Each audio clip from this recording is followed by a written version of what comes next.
गणेश लाल निनामा, संघर्ष, परिवार और सफलता की प्रेरणादायक कहानी। गणेश लाल निनामा का जीवन एक प्रेरणा है जो संघर्ष, परिवार और अपने सपनों के प्रति समर्पण का उदाहरण प्रस्तुत करता है। उनका जन्म 10 नवंबर 1994 को बांसवाड़ा जिले के घाटोल तहसील के मटियापाड़ा गांव में हुआ, जो एक शांत और प्राकृतिक वातावरण से घिरा हुआ है। उनका परिवार आदिवासी समाज से ताल्लुक रखता है और वे गांव के एक साधारण परिवार से आते हैं।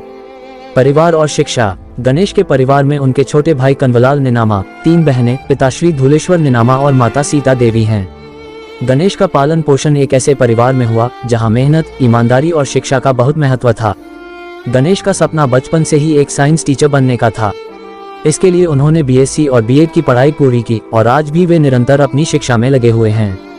गायक बनने की प्रेरणा। गणेश का सिंगर बनने का मकसद कभी नहीं था, लेकिन उनका जीवन एक ऐसा मोड़ लेने जा रहा था जिसकी शुरुआत उनके छोटे भाई कन्वलाल निनामा के संगीत से जुड़ी असफलता से हुई।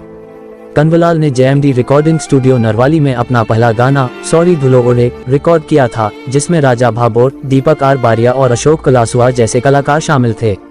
हालांकि ये गाना उम्मीद के अनुसार सफल नहीं हो पाया और कन्वलाल की आवाज में कुछ समस्याएं थीं। यह असफलता गणेश के लिए एक प्रेरणा बन गई।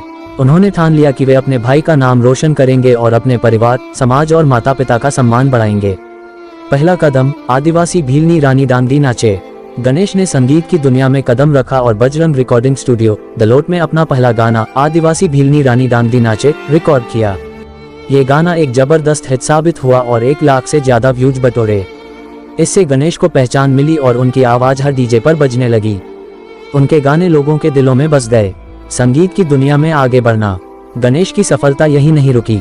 उन्होंने कन्वलाल के नाम से भी कई गाने निकाले, जैसे तारे जालरिये मारू नाम चाले राधा, सुपर मॉडल व सलूम्बर और झुमकी झोला खाए। इन गानों ने लाखों, मिलियंस की संख्या में व्यूज हासिल किए और गणेश को संगीत की दुनिया में और भी लोकप्रिय बना दिया। परिवार की अहम भूमिका। गणेश का मानना है कि उनकी सफलता में उनके परिवार का बहुत बड़ा हाथ है। उनके माता पिता ने उन्हें हमेशा सही मार्गदर्शन दिया और उनके सपनों को पूरा करने के लिए प्रेरित किया। गणेश की पत्नी ललिता, जिन्हें वे प्यार से जीजा बुलाते हैं, ने भी उन्हें हर कदम पर समर्थन दिया। गणेश के 2 बच्चे हैं और वह अपने परिवार के साथ खुशहाल जीवन जी रहे हैं। उनका जीवन ये साबित करता है कि अगर मेहनत और संकल्प दृढ़ हो तो किसी भी मुश्किल को पार किया जा सकता है। समाज के लिए योगदान। गणेश का लक्ष्य सिर्फ संगीत के क्षेत्र में सफलता प्राप्त करना नहीं था, बल्कि उन्होंने अपने समाज की संस्कृति और परंपराओं को दुनिया के सामने लाने का बीड़ा उठाया। वे अपने गानों के माध्यम से आदिवासी समाज की आवाज बनना चाहते हैं और हमेशा समाज के कल्याण के लिए काम करते रहेंगे। संदेश। गणेश लाल निनामा की यह यात्रा एक प्रेरणा है उन सभी के लिए जो अपनी असफलताओं से डरकर हार मान लेते हैं। उनका जीवन ये दिखाता है कि कठिनाइयां केवल एक कदम है और अगर हम खुद पर विश्वास रखें तो हम अपने सपनों को साकार कर सकते हैं।